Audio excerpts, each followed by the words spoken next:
ആത്മീയ കഥകളിലേക്ക് സ്വാഗതം.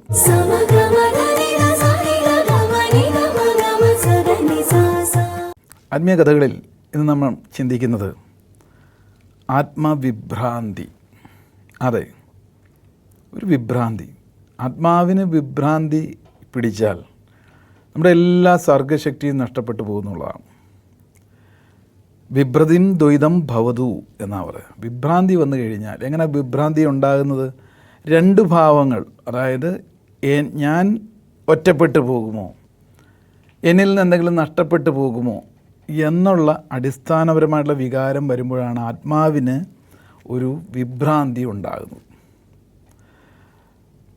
ഈ വിഭ്രാന്തി വരുമ്പോൾ വ്യക്തികൾക്ക് എന്തുണ്ടാകുന്നു? വിഷാദത്തിലേക്ക് വരുന്നു. ഇംഗ്ലീഷിൽ ഡിപ്രഷൻ എന്നൊക്കെ പറയും. അപ്പം വിഷാദം മനുഷ്യൻ്റെ എല്ലാ വ്യക്തികൾക്കും ഈ പറയുന്ന വിഭ്രാന്തി ഉണ്ടാകാറുണ്ട്, വിഷാദം ഉണ്ടാകാറുണ്ട്. ഏറ്റക്കുറച്ചിലുണ്ടാകുമെന്ന് മാത്രം. ഇത് ഒരു പരിധിയിൽ കൂടുതൽ ഉണ്ടാകുമ്പോഴാണ് സമചിത്തത നഷ്ടപ്പെടുന്നത്. ചിത്തം എന്ന് പറഞ്ഞാൽ മനസ്സ്, the balance state of mind. ഇന്നിപ്പം അത് നഷ്ടപ്പെട്ട ഒരു സമൂഹത്തെയാണ് നാം കാണുന്നത്. അത് ഏറിയേറി വരികയാണ്, ആബാലവൃദ്ധം ജനങ്ങൾ. ഇതിനെയൊക്കെ ഒന്ന് ബാലൻസ് ചെയ്യാനാണ് ആത്മീയ പാതയിലൂടെ, ചര്യയിലൂടെ നാം ജീവിച്ചു പോകുന്നത്. അപ്പോൾ ഇത്തരത്തിലുള്ള അറിവുകൾ നാം മനസ്സിലാക്കുന്നതോടൊപ്പം ജീവിതത്തിൽ പകർത്താനും സാധിക്കണം. അപ്പോൾ ഈ വിഷാദത്തിലേക്ക്, ആത്മാവിന് വിഭ്രാന്തി ഉണ്ടാകുമ്പോഴാണ് വിഷാദത്തിലേക്ക് എത്തപ്പെടുക. അപ്പം ഇങ്ങനെ പോകുമ്പോൾ നമ്മൾ അറിയാനുള്ളത് ഇതിൻ്റെ സാഹചര്യങ്ങൾ എന്തൊക്കെയാണെന്ന് ആദ്യം ഒന്നറിയണം. ഇങ്ങനെ ആത്മാവിന് വിഭ്രാന്തി ഉണ്ടാകുന്നതിൻ്റെ ലക്ഷണങ്ങൾ എന്തൊക്കെയാണ് ഒരു വ്യക്തിയിൽ. ഇനി 2, അതിൻ്റെ കാരണം എന്താണ്. 3, അതിൻ്റെ പരിഹാരം എന്താണ്. അപ്പോൾ ലക്ഷണങ്ങളിലൂടെയാണല്ലോ പലതും തിരിച്ചറിയുക. നമുക്ക് തന്നെ ശരീരത്തിൻ്റെ ഒരു അസുഖമുണ്ടെങ്കിൽ, ഒരു പ്രശ്നമുണ്ടെങ്കിൽ ചില ലക്ഷണങ്ങൾ കാണിക്കും. നമ്മുടെ ബോഡി ലാംഗ്വേജിൽ കാണിക്കും, നമ്മുടെ ചിന്തകളിൽ കാണിക്കും. അതിനൊരു കാരണം എന്ത് എന്നുള്ളതിനെ പറ്റിയാണ് നമ്മൾ വിദഗ്ധരെടുത്ത് പോകുമ്പോൾ മനസ്സിലാക്കുന്നത്. പിന്നെ അതിന് പരിഹാരവും. ഈ 3 കാര്യങ്ങളാണ്. അപ്പോൾ എങ്ങനെയാണ് ആത്മവിഭ്രാന്തി ഉള്ളവർക്ക്, നല്ല സ്ട്രെസ് അനുഭവിക്കുന്നവർക്ക് ഉണ്ടാകാവുന്ന പൊതുവായ ചില ലക്ഷണങ്ങൾ? ഇതെല്ലാവരിലും ഉണ്ടാവും. പക്ഷേ ഇനി ഞാൻ പറയുന്ന പോയിൻറ്റുകളിൽ പലതും ഏകദേശം ഒരു 4-5 കാര്യങ്ങളെങ്കിലും ഒരാഴ്ചയിൽ കൂടുതൽ നീണ്ടു നിൽക്കുകയാണെങ്കിൽ നിങ്ങൾ ഒരു മാനസിക വിഭ്രാന്തിയുടെ അല്ലെങ്കിൽ സമചിത്തത നഷ്ടപ്പെട്ട ഒരു വ്യക്തിയായിട്ട് മാറും എന്നുള്ളതാണ്. ഇതിനൊക്കെ ഒരു താളത്തിൽ കൊണ്ടുപോകാനാണ് നമ്മുടെ ചിന്തയിലും ജീവിതശൈലിയിലും ആത്മീയ തലത്തിൽ നാം ആരോഗ്യം നേടിക്കൊണ്ടേയിരിക്കുന്നത്. അല്ല, നേടണം എന്ന് പറയാൻ കാരണം, ഇതിലാദ്യമായിട്ട് ശ്രദ്ധിക്കുക, നിങ്ങൾക്ക് മുമ്പ് സന്തോഷം ലഭിച്ചുകൊണ്ടിരുന്ന പല കാര്യങ്ങളുണ്ടാവും. ഇപ്പോൾ ഒരു TV കണ്ടുകൊണ്ടിരിക്കുമ്പോൾ സന്തോഷം ലഭിച്ചിരുന്ന ഒരു വ്യക്തി ഇപ്പോൾ കുറേ നാളുകളായിട്ട് അതിനകത്ത് സന്തോഷമൊന്നുമില്ല. ഒരുപാട് സോഷ്യൽ ആക്ടിവിറ്റികളൊക്കെ ഏർപ്പെട്ടിരുന്ന വ്യക്തി ഇപ്പോൾ കുറച്ച് നാളായിട്ട് ഇൻട്രാവേർട്ടായിട്ട് ഒന്നിനും ഒരു ഉത്സാഹമില്ലാതെ വെറുതെ ഇരിക്കുക, അല്ലെങ്കിൽ മടി തോന്നുക. ഇനിയും ഭക്ഷണം, പല ഭക്ഷണത്തിൻ്റെ കേസിലൊക്കെ ഭയങ്കര സന്തോഷം കിട്ടിയിരുന്നു, പ്ലഷർ കിട്ടിയിരുന്നു. പക്ഷേ ഇപ്പം അങ്ങനെ അതിനോട് വലിയ താല്പര്യമൊന്നുമില്ല. ചുരുക്കം പറഞ്ഞാൽ, മുൻപ് നമുക്ക് എന്തെല്ലാം കാര്യങ്ങൾ സന്തോഷം ലഭിച്ചിരുന്നു, ഇപ്പോഴതില്ലാതെ ഒരു നിസ്സംഗഭാവം, സംഘമില്ലാത്ത, അതായത് ഒന്നിലോട് ഒട്ടലില്ലാത്ത നിസ്സംഗഭാവത്തിലേക്ക് ഈ വ്യക്തി മാറുന്നു.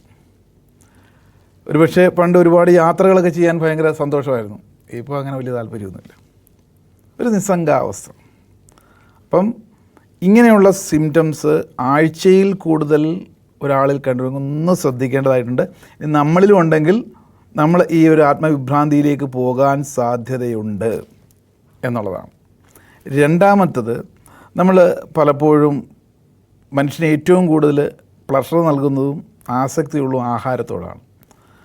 ആഹാരത്തിലുള്ള ഡിസോർഡർ, ചിലർക്ക് ഈ ആത്മവിഭ്രാന്തി കഴിഞ്ഞാൽ കൂടുതൽ അമിത ആഹാരം കഴിക്കും, ചിലർക്ക് വിരക്തിയും വരും. ഈ പറയുന്ന ഫുഡ് ഹാബിറ്റ്സിലുള്ള ഡിസോർഡർ അത് ആഴ്ചകളോളം നിലനിൽക്കുകയാണെങ്കിൽ ഇത് ആത്മവിഭ്രാന്തിയുടെ ഒരു തുടക്കമാണ്. മറ്റൊന്ന്, ഏറ്റവും ആരോഗ്യത്തിൻ്റെ പ്രധാനപ്പെട്ടതാണ് ഉറക്കം എന്ന് പറയുന്നത്, സ്ലീപ്പ് ഡിസോർഡർ. മറ്റൊന്ന്, ഈ ആത്മഭ്രംശം അല്ലെങ്കിൽ ആത്മവിഭ്രാന്തി ഉണ്ടാകാനുള്ള കാരണം എന്ന് പറയുന്നത്, അതിൻ്റെ സൂചന എന്ന് പറയുന്നത്, ഒരു വ്യക്തിക്ക് അയാളെ പറ്റിയുള്ള ഒരു സെൽഫ് എസ്റ്റീം നഷ്ടപ്പെടുന്നു. ഒരു ആത്മാവബോധമെന്നോ അല്ലെങ്കിൽ നമുക്ക് നമ്മളെപ്പറ്റി തന്നെയുള്ള ചില ധാരണകൾ അല്ലെങ്കിൽ ഒരു വിരക്തി, എന്നെക്കൊണ്ട് ഒന്നും കൊള്ളില്ല ഇങ്ങനെയൊക്കെയുള്ള ചില മടുപ്പും വെറുപ്പും അവനവനോട് തോന്നുന്ന സെൽഫ് എസ്റ്റീം നഷ്ടപ്പെടുന്ന രീതിയിലുള്ള സംസാരമാകാം, അയാളുടെ ഉടുപ്പിലും നടപ്പിലും ഒക്കെ റിഫ്ലക്റ്റ് ചെയ്യുന്നുവെങ്കിൽ ഈ ആത്മവിഭ്രാന്തിയിലേക്ക് ഈ വ്യക്തി എത്തപ്പെടുന്നു എന്നുള്ളതാണ്. മറ്റൊരു സംഗതി, ശ്രദ്ധ പലതിൽ നിന്നും വിട്ടുപോകുന്നു. അറ്റൻഷൻ ഡെഫിസിറ്റ് എന്ന് പറയും. മറ്റൊന്ന്, ഈ വ്യക്തിയുടെ എഫിഷ്യൻസി അല്ലെങ്കിൽ പ്രൊഡക്ടിവിറ്റി കുറയും. ഈ പറയുന്ന സിംറ്റംസ് ഞാൻ 6-7 കാര്യങ്ങൾ പറഞ്ഞു. ഇതിലൊരു 5 എണ്ണമെങ്കിലും ഒരാഴ്ചയിൽ കൂടുതൽ കൺസിസ്റ്റൻ്റായിട്ട് തുടർച്ചയായിട്ട് ഒരു വ്യക്തിയിൽ ഉണ്ടെങ്കിൽ അനുഭവപ്പെടുന്നുവെങ്കിൽ അവർ ആത്മഭ്രംശത്തിൻ്റെ പാതയിലേക്ക് പോയിക്കൊണ്ടേയിരിക്കും. These are the symptoms. ഇത് ഇടയ്ക്കൊക്കെ ഒരുപക്ഷെ 1-2 ദിവസമൊക്കെ പലർക്ക് നിൽക്കാം സാഹചര്യം കൊണ്ട്, അതല്ല സ്ഥിരമായ രീതി. ഇനി ഇതിനെന്ത് കാരണങ്ങൾ എന്തൊക്കെയാണ്? എന്തെങ്കിലും ഒരു പ്രശ്നം ഇപ്പോൾ ഉണ്ടെങ്കിൽ തീർച്ചയായിട്ടും അതിൻ്റെ ഒരു കോസ് ഉണ്ടാകും. ആ കോസിൻ്റെ എഫക്റ്റാണല്ലോ നമ്മളിപ്പോൾ അനുഭവിക്കുക. കാരണം ഒന്ന്, നേരത്തെ പറഞ്ഞ പോലെ നഷ്ടബോധം, കുറ്റബോധം, ഇങ്ങനെയുള്ള എഫക്റ്റുകൾ ചുറ്റുപാടുകളിൽ നിന്ന് കിട്ടും. നമുക്ക് ഏറ്റവും വിലപിടിപ്പുള്ളതെന്ന് കരുതി നഷ്ടപ്പെട്ടു പോകും. ഒറ്റപ്പെടൽ, പ്രത്യേകിച്ചും നമ്മളെ നൽകേണ്ട ആൾക്കാരുടെ പരിഗണന കിട്ടാതെ വരുന്നു. അപ്പോൾ ഈ ആത്മഭ്രംശം ഉണ്ടാകും. ഞാൻ അവർക്ക് വേണ്ടിയാണ് ജീവിച്ചത്, അല്ലെ അവരാണ് എൻ്റെ ജീവിതത്തിലെ ഏറ്റവും പ്രധാനം, പക്ഷേ അവർ തിരസ്കരിക്കുന്നു. അത് കുടുംബങ്ങളിൽ പേരൻറ്റിങ്ങിനകത്ത് ഇത് കൂടുതൽ സംഭവിക്കാം. മാതാപിതാക്കൾ വേണ്ട രീതിയിലുള്ള പ്രൊട്ടക്ഷൻ, കരുതലുകൾ അത് കൊടുക്കാതിരിക്കുന്നു. മറ്റൊന്ന്, കൗമാരപ്രായക്കാരുടെ ഇടയിൽ ഈ ആത്മഭ്രംശം കൂടി വരികയാണ്. അത് പണ്ടുകൊണ്ട് ഇപ്പോഴും ഉണ്ട്. എന്താ കാരണം? കൗമാരപ്രായത്തിൽ പ്രേമം ഒക്കെ പൊട്ടിമുളയ്ക്കുന്ന കാലഘട്ടമാണ്. അപ്പോൾ തൻ്റെ ഇഷ്ട കൂട്ടുകാരനല്ലെ കൂട്ടുകാരി പെട്ടെന്ന് ബ്രേക്കപ്പ് അല്ലെങ്കിൽ ഇട്ടിട്ട് പോകുന്നു. അതോടെ ജീവിതം തകർന്നു എന്നുള്ള ആ വിഭ്രാന്തിയിലേക്ക് പോകുമ്പോൾ തുടർന്ന് ഇത്ര കഴിവുള്ളവരാണെന്ന് പറഞ്ഞാലും അതെല്ലാം അപക്വമായിട്ടുള്ള പ്രണയം, അതിൽ നിന്നുണ്ടാകുന്ന ഒറ്റപ്പെടൽ, ഇതെല്ലാം അതിന് കാരണമായിട്ട് വരാം. വളരെ പ്രധാനപ്പെട്ടത്, പഠനങ്ങൾ വ്യക്തമാക്കുന്നത് 30% ജെനറ്റിക്കായിട്ടുള്ള പ്രശ്നങ്ങളുണ്ടാകാം. 30% അങ്ങനെ ഉണ്ടാകാം ഈ ആത്മഭ്രംശത്തിൻ്റെ പ്രശ്നം. കാരണം ഒരു കുഞ്ഞ് ഈ ഭൂമിയിലേക്ക് വരുന്നതിന് മുമ്പ്, നമ്മളൊക്കെ ജനിക്കുന്നതിന് മുമ്പ് തന്നെ നമ്മുടെ ആത്മാവ് പുറം ലോകത്തെ സ്വാംശീകരിച്ചിരുന്നു. എങ്ങനെ? ആരിലൂടെയാണ്? മാതാവിലൂടെ. ഒരു മാതൃഗർഭത്തിലൊരു കുഞ്ഞ് നമ്മൾ വളരുമ്പോൾ ആ കാലഘട്ടത്തിലെ അമ്മയുടെ ഇമേജസും ഇമോഷൻസും, ആ കാലഘട്ടത്തിൽ എന്താണോ കൊണ്ടു നടന്നത് അതെല്ലാം ഉള്ളിൽ വളരുന്ന കുഞ്ഞിൻ്റെ ആത്മാവ് സ്വാംശീകരിക്കുന്നു. അത് ഒരുപക്ഷെ ഈ കുഞ്ഞിൻ്റെ കുഴപ്പമല്ല, മാതാവിൻ്റെ ആ സമയത്തെ മാനസികാവസ്ഥയാണ്. 2, ആഫ്റ്റർ ഡെലിവറി, പ്രസവശേഷം ഉള്ള 10 വർഷക്കാലം, അപ് ടു 10 years, ഒരു കുഞ്ഞ് വളർന്നു വരുമ്പോൾ പുറമേ നിന്ന് കാണുന്നതും കേൾക്കുന്നതും ചിന്തിപ്പിക്കപ്പെടുന്നതും എല്ലാം മൈൻഡ് അല്ലെങ്കിൽ ആത്മാവ് സ്പോഞ്ച് വെള്ളം വലിക്കുന്നത് പോലെ ഉള്ളിലേക്ക് കോപ്പി ചെയ്യുന്നു, നല്ലതും ചീത്തയും. അവരുടെ ജീവിത സാഹചര്യത്തിൽ ക്രിട്ടിക് മൈൻഡ് ഡെവലപ്പ് ചെയ്യുന്ന കാലഘട്ടത്തിൽ ഉള്ളിലേക്ക് കടത്തപ്പെട്ടത്. ഇതൊക്കെ ഭാവിയിൽ ഏത് വേളയിൽ വേണമെങ്കിൽ ആത്മഭ്രംശത്തിലേക്ക് വഴിതെളിക്കുന്നു. ചൈൽഡ്ഹുഡിൽ ചെറുപ്പത്തിൽ കിട്ടിയ ചില ട്രോമകൾ, അന്ന് നമ്മുടെ ബുദ്ധിവികാസം ഇല്ലായിരുന്നത് കാരണം ഈ വ്യക്തിക്ക് തിരിച്ചറിയുന്നില്ല. ചിലർക്ക് വിവാഹശേഷമൊക്കെ ആയിരിക്കും ഒരു ആത്മഭ്രംശം ഉണ്ടാകുന്നത്. സമീപകാലത്തോ അല്ലെങ്കിൽ കൂടെ ഉള്ളവർക്കൊന്നും ഒരു പ്രശ്നമില്ല. ചെറുപ്പത്തിൽ അകത്ത് പോയിട്ടുള്ള, ഈ ബാല്യകാലത്തിൽ പോയിട്ടുള്ള, അല്ലെങ്കിൽ മാതൃഗർഭത്തിൽ ഇരുന്നപ്പോൾ മാതാവിൻ്റെ ഭയമാകാം, ദേഷ്യമാകാം, റിവെഞ്ചാകാം, ഇതെല്ലാം ഈ കുട്ടിയുടെ ഉള്ളിൽ ആത്മാവിൻ്റെ ഭാഗമായി കിടക്കുകയാണ്. ഇത് ഏത് സമയത്ത് വേണമെങ്കിൽ പൊട്ടിമുളച്ച് വന്ന് നിലവിലുള്ള ആത്മാവിൽ ഭ്രംശമുണ്ടാക്കുന്നു. അപ്പോൾ ഇതിനൊക്കെ എന്താ പരിഹാരം? ഇങ്ങനെയുള്ള പ്രശ്നം വരുമ്പോൾ നമ്മളതിന് പരിഹാരം തേടി പലപ്പോഴും നെട്ടോട്ടം ഓടാറുണ്ട്, ഡോക്ടേഴ്സിൻ്റെ അടുത്ത് പോകാറുണ്ട്. അപ്പോൾ അവിടെയൊക്കെ ചെല്ലുമ്പോൾ അവർ പഠിച്ചിരിക്കുന്ന സയൻസ് അനുസരിച്ച് ആ ചിന്തയുടെ ഡെൻസിറ്റി കുറയ്ക്കാനുള്ള സഡേറ്റീവായിട്ടുള്ള മെഡിസിൻ അങ്ങ് തരും.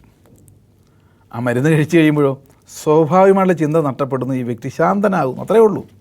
ശരിക്കും പെർമനൻ്റായിട്ട് പോകണമെങ്കിൽ സ്പിരിച്വാലിറ്റിയുടെ പാതയിൽ, പിന്നെ മനോരോഗമായിട്ടുള്ളതിന് ചികിത്സ വേണം, അത് വേറെ കാര്യം. പക്ഷേ ഒരു 80% ആൾക്കാരുടെയും പ്രശ്നങ്ങൾ ഈ പറയുന്ന കാരണങ്ങൾ കൊണ്ടൊക്കെ ഉണ്ടാവാം. അത് യുക്തിപൂർവ്വം മനസ്സിലാക്കി ഒരു സ്പിരിച്വൽ പാതയിലൂടെ റീപ്രോഗ്രാം ചെയ്ത് കഴിഞ്ഞാൽ നമുക്ക് പരിഹാരം ഉണ്ടാകും. അപ്പം ഞാൻ ഒറ്റപ്പെട്ടു പോകുമോ നഷ്ടപ്പെട്ടു പോകുമോ എന്നുള്ളൊരു ചിന്തയിൽ നിന്നുണ്ടാകാവുന്ന ആത്മഭ്രംശമാണ്. അപ്പം ഇതിന് പരിഹാരം എന്താണ്? ഇത് മനസ്സിലായിക്കൊണ്ട് താളത്തിൽ പോകാൻ നമുക്ക് സാധിക്കും. റിഥം, എവിടെയും താളം തെറ്റുമ്പോഴല്ലേ അവതാളം. താളം എന്ന് പറഞ്ഞാൽ നമുക്കറിയാം, ഒരു ക്ലോക്കിൽ ഇപ്പോൾ സൂചി നിൽക്കുന്നത് 12 മണി 10 മിനിറ്റാണെങ്കിൽ അതിനകത്ത് ചില യന്ത്രഭാഗങ്ങളുണ്ട്. അത് കൃത്യമായി സിസ്റ്റമാറ്റിക്കായിട്ട് ചലിക്കുന്നതുകൊണ്ടാണ് സമയം കറക്റ്റാകുന്നത്. അകം ശരിയല്ലെന്നുണ്ടെങ്കിൽ, നമ്മുടെ പ്രവർത്തനം ജീവിതശൈലി ശരിയല്ലെങ്കിൽ സമയം തെറ്റുന്നത്. ഇതിനെയാണ് സമയദോഷം എന്ന് പറയുന്നത്. അപ്പോൾ കാലദോഷവും സമയദോഷവും എല്ലാം നമ്മൾ റീപ്രോഗ്രാം ചെയ്യുന്നത് പോലെയാണ് ഇരിക്കുന്നത്. ആത്മാവിനെ മനസ്സിലാക്കിക്കൊണ്ട് അതിൻ്റെ താളത്തിലേക്ക് ജീവിതശൈലി കൊണ്ടുപോകുമ്പോൾ ഈ ആത്മഭ്രംശം, അതിൽ നമുക്ക് മുക്തി നേടാൻ സാധിക്കുന്നു. അതിനാണ് സ്പിരിച്വൽ ആക്ടിവിറ്റികളെല്ലാം തന്നെ. അപ്പം ആത്മീയ കഥകളിൽ ഈ ഒരു വിഷയം നിങ്ങളുടെ ചിന്തയിലേക്ക് ഇട്ടുകൊണ്ട് ഇന്നിവിടെ അവസാനിപ്പിക്കുന്നു. മറ്റൊരു വിഷയമായി നാളെ കാണാം. നന്ദി, നമസ്കാരം.